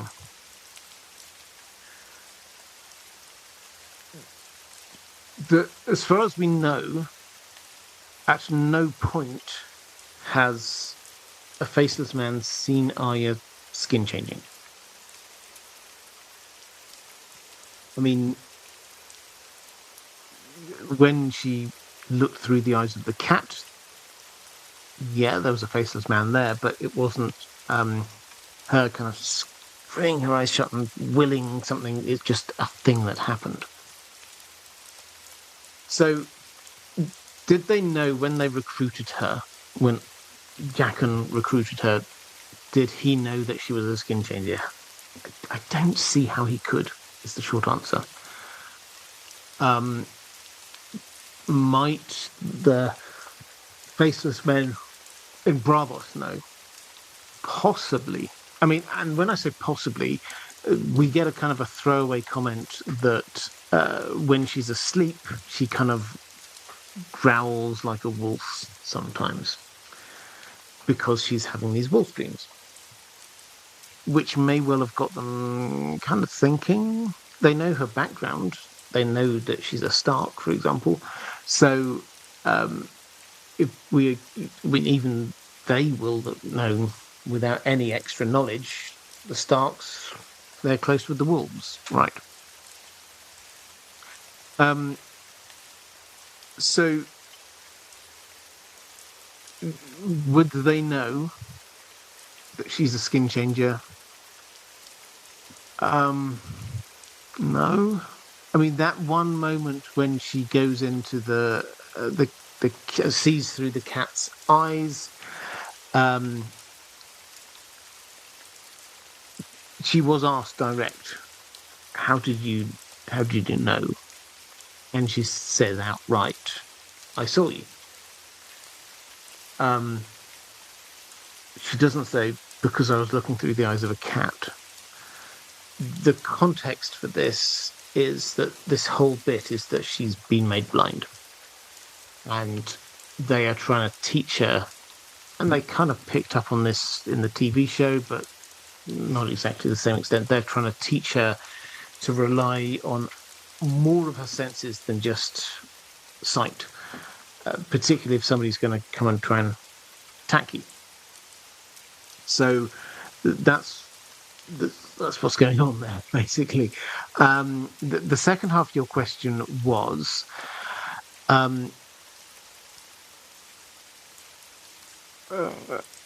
okay, actually, no, the second half of the question was somebody else's. That was Yoldanil. So maybe this sounds a bit far-fetched, says Yoldanil, but I was thinking, what would be the significance of Arya walking into cats while Sansa would potentially walk into birds? Would Arya be in danger of accidentally hurting or even killing her sister? Or do wargs recognize each other while walked? Also, the association with Varys' little birds and Sansa being called a little bird makes me think there's a possibility Varys could be involved somewhere. What do you think? So, yeah, I mean, I'll be honest, this is the first time I've heard somebody suggest this idea that Arya skin changes into cats, Sansa skin changes into birds, cats chase and eat birds. Is this going to be an issue? I don't think so. But it would definitely be something to keep an eye on. If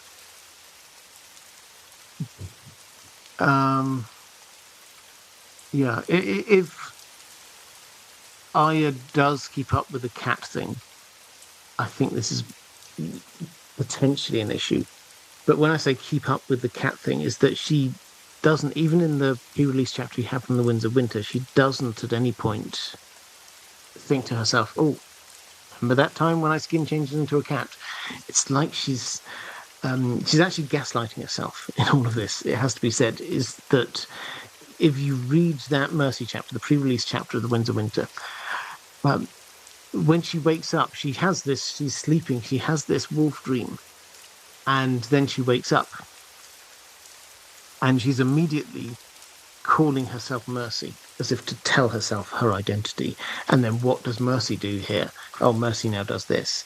And it's like there's a voice in her head talking her through the day, which...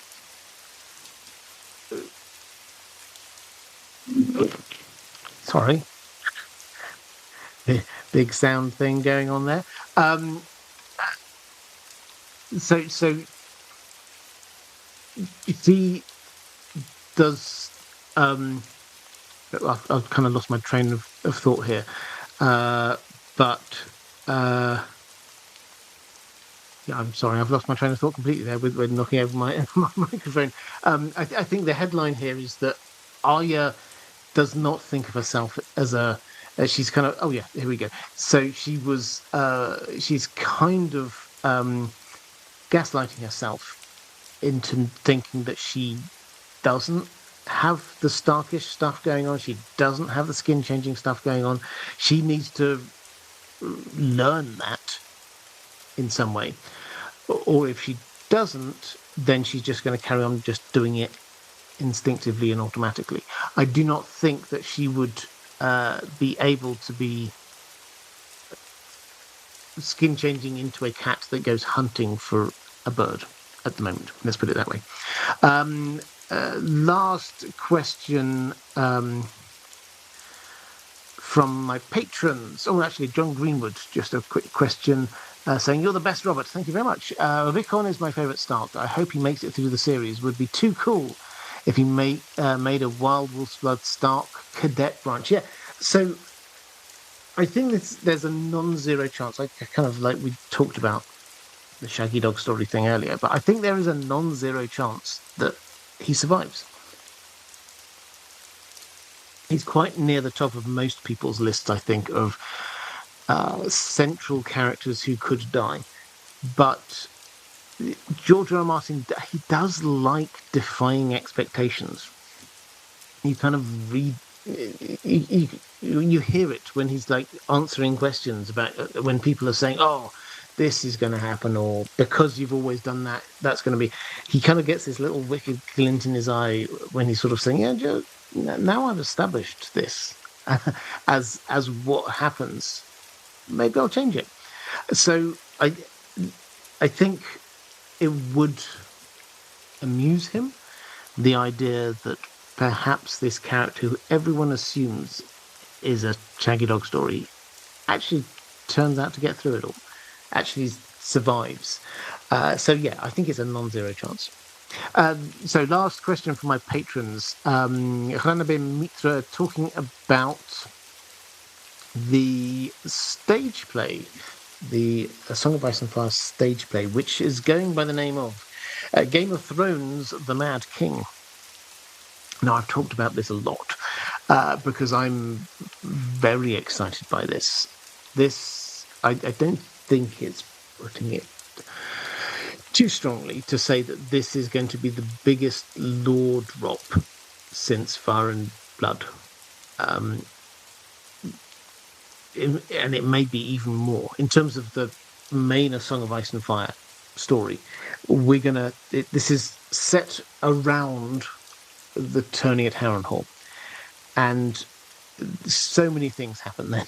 We're going to learn about Rhaegar and Lyanna meeting as a kind of a central point to all of this. We're going to learn about what's going on with Howland Reed. What was Rhaegar plotting? All of these things that we've kind of speculated on as a kind of a fan community for so long. Finally, we're going to get... George R. Martin might hold some secrets back. We'll see. But we will get answers on so many of these questions. So I'm excited by this. and it's happening in July. So only a couple of months away now, and 3 months maybe. So it's happening in Stratford-upon-Avon, Royal Shakespeare Theatre in the centre of England, and it's got a run of, well, from I think July the 20th to the end of October, or sorry, into the end of August. So it's a matter of just a few weeks. They are making big changes to the theatre. If you've ever been there, it is a big theatre, but they are making the stage even bigger. They're ripping some of the seating out, so it's going to be even more limited seating than normal. And the thing I'm most excited about is this morning I got my tickets, so I am going to go and see this. I'm very excited, and I will report back. Do not worry about that. So, in terms of your question, you're saying, does it make sense to view the show on opening night on August the 8th? I'm suspecting huge crowds, especially since the event starts a good 2 hours earlier on that day. Previews and other shows exist before August the 8th, so I wanted your opinion on whether it's worthwhile putting the effort for opening day. George R. R. Martin might be there, but I don't suspect he'll be speaking on the day. Would he? Question. Right, so I don't have any inside information on George R. R. Martin's movements. It makes sense that he's going to be there at some point, and it makes sense if he is going to be there, he's going to be there on opening night. But I don't know. I've got no inside information. So,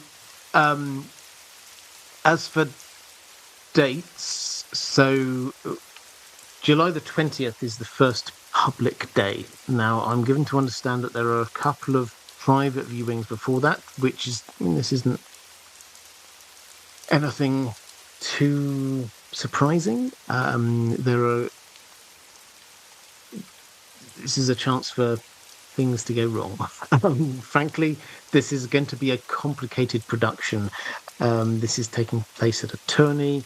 There's going to be high production values. There's going to be puppetry, not just like mini puppetry. I'm fully expecting huge puppetry horses and things along those lines. Lots of people on the stage at any given moment in time, lots of dialogue. If something's going to go wrong, it will go wrong in those early times. So I think the main point is that if you want to go see this, now is the time to do it. I do not know where this is going on. The working assumption is it's going to go to London after this, and New York, and possibly Australia, because that's what George R. R. Martin has said at some point. But the stage production seems to be quite big and intensive, which will limit the amount of theatres that this can go to. I don't think it will be able to go to small provincial theatres. I think we're talking just going to big theatres. So, is it worth going to an early one? Yeah, I think so.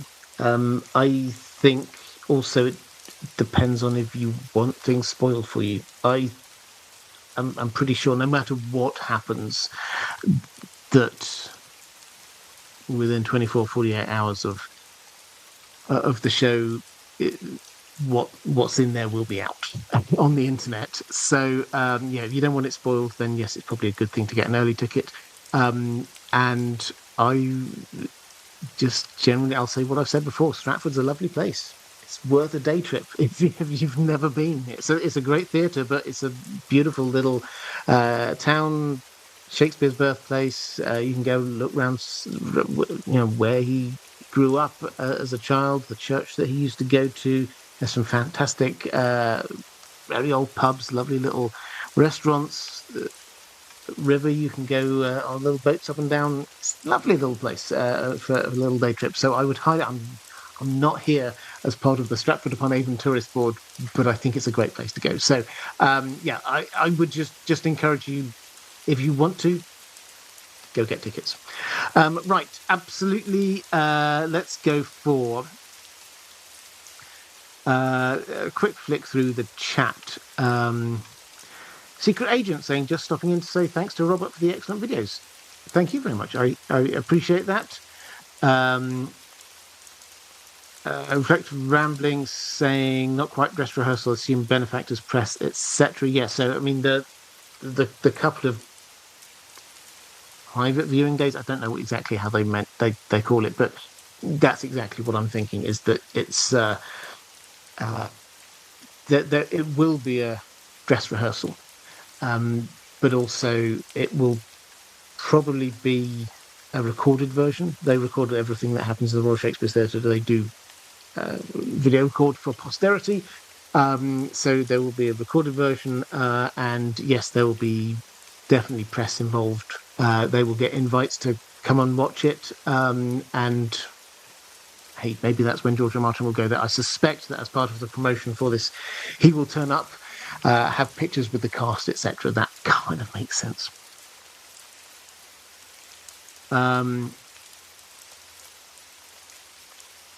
Flick through.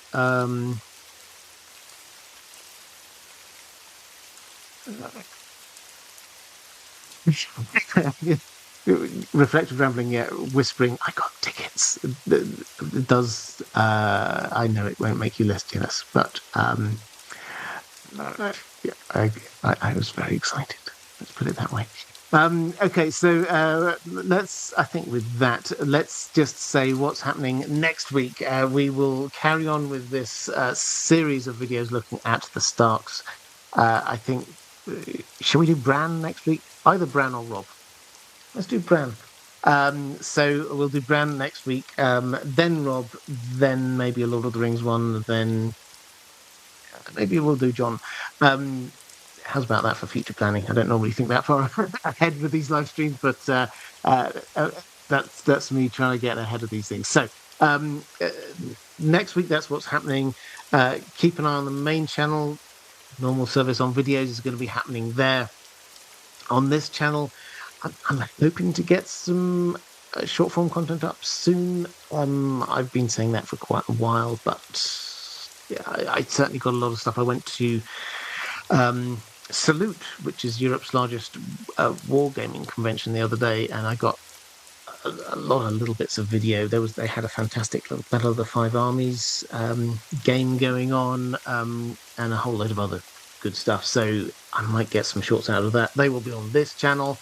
If you like the Well Told Tale, then I've started back up on there again, took a little bit of break from it, but we're going back, we're doing Frankenstein, which was actually, I think, probably the second story I ever read on that, but the audio quality was not good. That was with an old microphone, so I've re-recorded it, and so that's now appearing weekly over on the Well Told Tale. What else to say? Other good things. If you are watching this on Facebook, by the way, hello, great to see you. Also X, hello to you too, because this is being simul streamed over there as well. But we have reached the end of this live stream. So if you are watching up here somewhere, if you are watching on YouTube, a little bit later, that's where there's going to be a link to other live streams that I've done. Up here is a link to Patreon, which is the best way to support this channel, if you wish to do so, in which case, thank you. But that is all for this time. Take care, everyone, and I will see you again next week.